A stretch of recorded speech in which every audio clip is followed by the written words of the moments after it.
नमस्कार साथियों, स्वागत है आप सभी का आपके अपने यूट्यूब चैनल सीख सलाह पर। मैं अमित कुमार आज आप लोगों के साथ डिस्कस करूंगा फ्रैक्शंस और रेशनल नंबर के बारे में।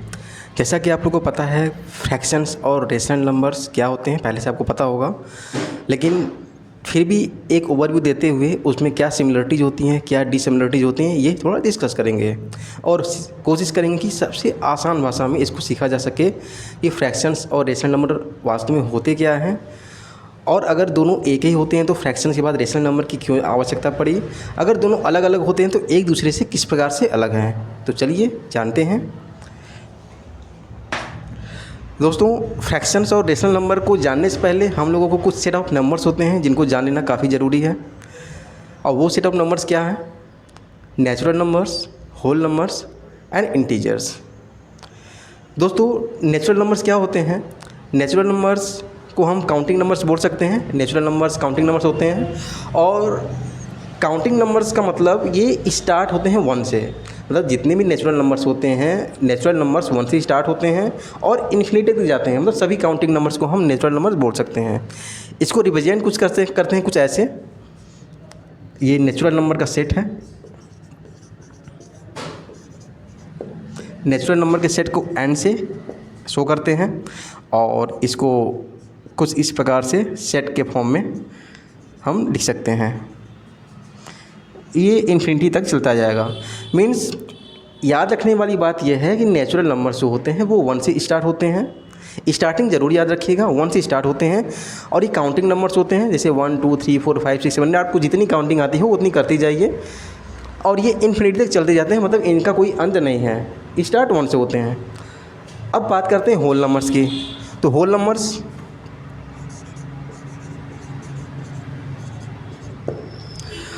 जो होल नंबर्स होते हैं इनको W से रिप्रेजेंट करते हैं, इनके सेट्स को। और होल नंबर्स में पूरे यही होते हैं, लेकिन स्टार्ट होते हैं 0 से। 0 1 2 3 4 अप टू इन्फिनिटी।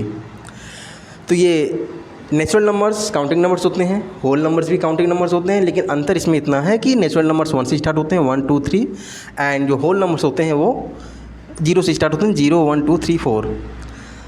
अगर हिंदी माध्यम के बच्चे मुझे देख रहे हैं तो हिंदी माध्यम के बच्चों के लिए मैं बोल दे रहा हूँ, जो नेचुरल नंबर है, नेचुरल नंबर को हम बोलते हैं प्राकृतिक संख्या और होल नंबर्स को बोलते हैं पूर्ण संख्या। यहाँ मैं लिख भी दे रहा हूँ।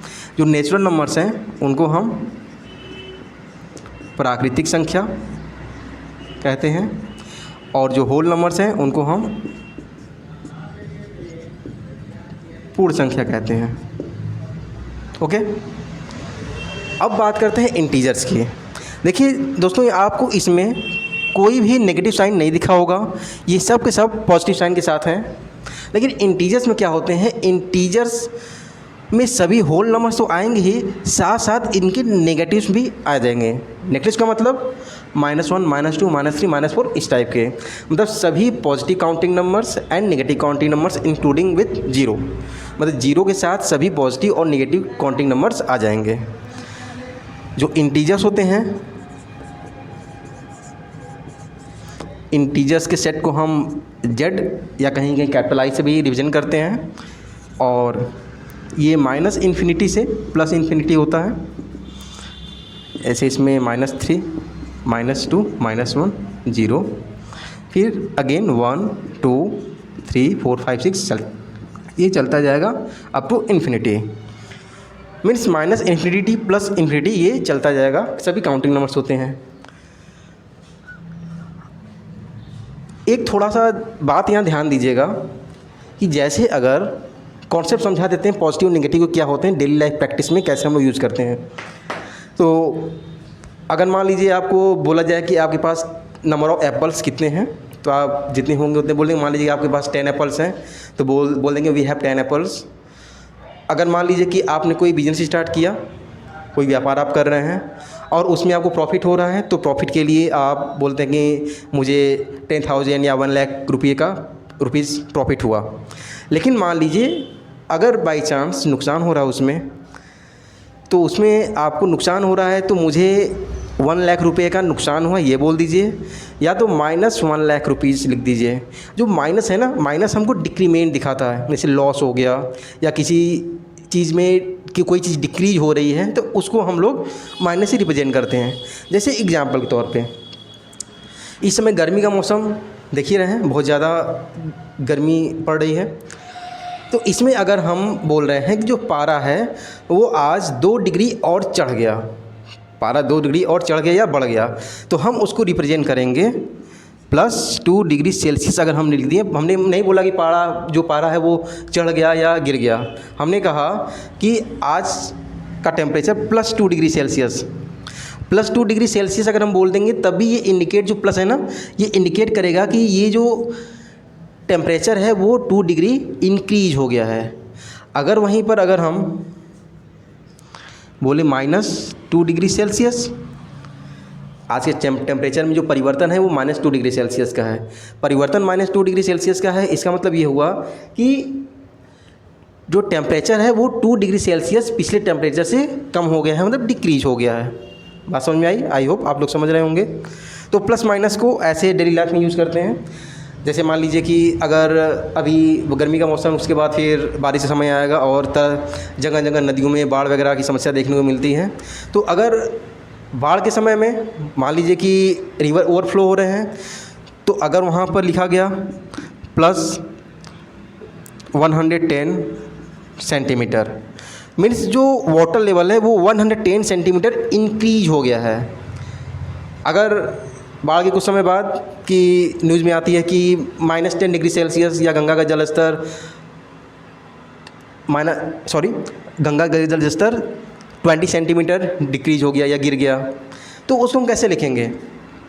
-20 centimetre, not degree Celsius, centimetre, sorry. तो गंगा का जल स्तर -20 सेंटीमीटर लिखा, इसका मतलब ये हुआ कि जो वाटर लेवल है वो 20 सेंटीमीटर डिक्रीज हो गया। मतलब सिंपल सा फंडा है, प्लस रिप्रेजेंट करता है किसी चीज़ में इंक्रीमेंट की या प्रॉफिट की, या कोई चीज़ बढ़ रही हो। जो माइनस साइन है वो रिप्रेजेंट करता है, डेली लाइफ प्रैक्टिस की बात बता रहा हूँ, माइनस साइन किसी चीज़ में डिक्रीमेंट हो रहा है, लॉस हो रहा है, या तो लेवल घट रहा है, ये रिप्रेजेंट करता है। एक एग्जांपल और है, जैसे कि हम लोग एग्जांपल लेते हैं, जो मान लीजिए कि ये आपका ये सी लेवल है। अब सी लेवल से कोई माउंटेन है, या माउंटेन ही मान लीजिए, ये माउंटेन है, मान लीजिए 100 फीट, तो सी लेवल से ऊपर दिखा रहे हैं ना, तो सी लेवल से ऊपर दिखा रहे हैं इसलिए +100 फीट लिखेंगे। अब मान लीजिए सी लेवल के अंदर कोई चीज़ है, उसको हमको दिखानी है, कोई भी मान लीजिए सबमरीन है या कुछ भी है, मान लीजिए यहाँ पर ये सबमरीन है और ये सी लेवल से इसकी जो गहराई है वो मान लीजिए कि इसको भी 100 फीट मान ले रहे हैं, 100 फीट। तो यहाँ पर हम लिख देंगे -100 फीट। तो सी लेवल से -100 फीट का मतलब ये हुआ कि हम तुरंत समझ जाएंगे कि ये सी लेवल से नीचे की बात कर रहा है, -100 फीट के नीचे सबमरीन है। और +100 फीट बोलेंगे तो मतलब ये ऊपर की तरफ, ओके। मतलब प्लस हमेशा अप एंड माइनस हमेशा डाउन, या प्रॉफिट एंड लॉस, या इंक्रीमेंट और डिक्रीमेंट, ऐसे समझ सकते हैं। तो आई होप ये इतनी बातें आप समझ गए होंगे। चलिए, तो अब आते हैं अपने मेन टॉपिक पर, जो कि हमको डिस्कस करना है फ्रैक्शंस और रेशनल नंबर के बारे में। तो वीडियो को ज़्यादा लंबा न करते हुए जल्दी से फ्रैक्शंस और रेशनल नंबर को सीख लेते हैं कि उसमें क्या डिफरेंसेस होते हैं और समानताएं अगर कुछ होती हैं तो वो क्या होती हैं। देखिए, अगर डिफिनीशन की बात करें तो डिफिनीशंस में फ्रैक्शंस और रेशनल नंबर्स दोनों के डिफिनीशन लगभग सेम होते हैं, लेकिन अगर उनकी डिफिनीशंस को आप ध्यान से पढ़ेंगे तो आपको एक अंतर तो उसमें दिख जाएगा तुरंत डिफिनीशंस में, ये और वही मेन अंतर होता है। अगर फ्रैक्शंस की हम बात करें तो फ्रैक्शन का डिफिनीशन कुछ इस प्रकार से हम लिख सकते हैं,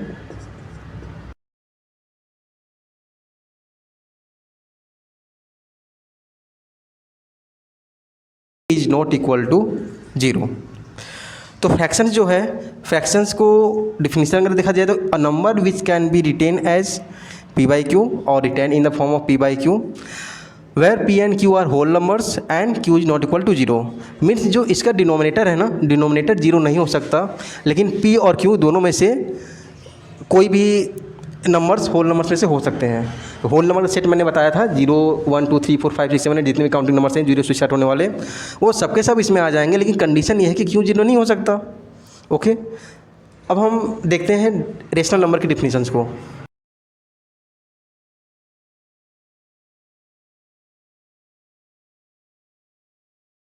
तो यहाँ पर दोनों के डिफिनीशंस मैंने लिख दिया है।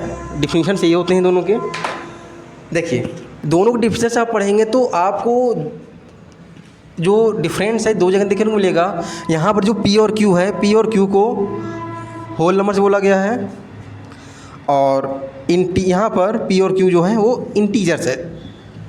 P और Q होल नंबर्स यहाँ पर, और यहाँ पर इंटीजर्स हैं। इसका मतलब ये हुआ कि यहाँ पर जो फ्रैक्शंस होते हैं वो हमेशा पॉजिटिव होंगे, लेकिन रैशनल नंबर पॉजिटिव और निगेटिव दोनों हो सकते हैं। क्यों हो सकते हैं? क्योंकि इंटीजर्स का यूज़ करते हैं हम इसको लिखने के लिए, और यहाँ पर इंटीजर्स क्या होते हैं, पॉजिटिव निगेटिव दोनों नंबर्स हो सकते हैं।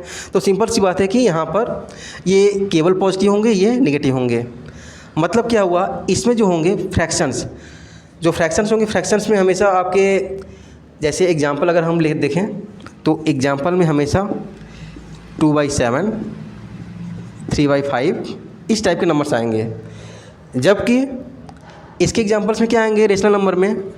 रेशनल नंबर में आपको 2/7 3/5 पॉजिटिव तो दिखेंगे ही, साथ साथ नेगेटिव भी दिखेंगे, जैसे -1/8 -3/11 कुछ इस प्रकार के नंबर्स आपको देखने को मिलेंगे रेशनल नंबर्स में।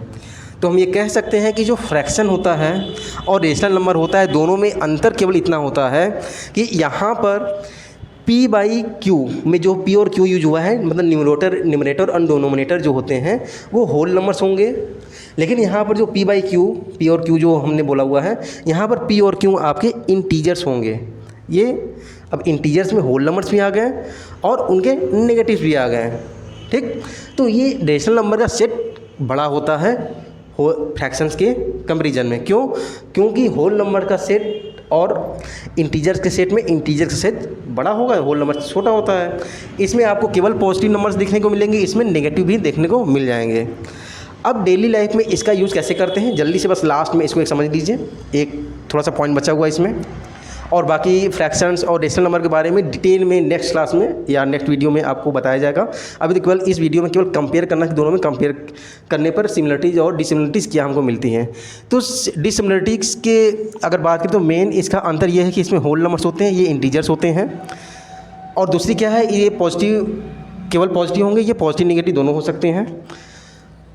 अब समानताएँ क्या हैं? समानता ये है कि दोनों की दोनों P/Q के फॉर्म में लिखे जा सकते हैं। ओके, और दोनों में दोनों में Q की वैल्यू 0 नहीं होगी। That's clear. आई होप आपको इतना समझ में आ गया होगा। अब इसमें क्या करते हैं, अगर यहाँ पर फ्रैक्शंस क्या होते हैं, फ्रैक्शन जैसे आप पहले आपको अगर पता हो तो, जैसे अगर हम मान लीजिए कि एक कोई ये मान लीजिए एक ब्रेड है, अगर ब्रेड को मैंने 2 बराबर पार्ट में डिवाइड कर दिया, तो 2 बराबर पार्ट में डिवाइड कर दिया तो टोटल पार्ट्स कितने हैं? टोटल पार्ट्स 2 हैं। अगर हम एक पार्ट की बात करें तो हर एक पार्ट कितना होगा? 1/2।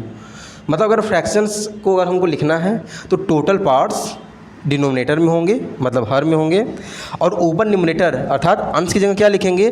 जितने पार्ट को हमको शो करना है, जितने पार्ट को कलर करना है उसको हम शो करते हैं। ये बेसिक होता है इसका फ्रैक्शंस का, ये जो है बेसिक है फ्रैक्शन का।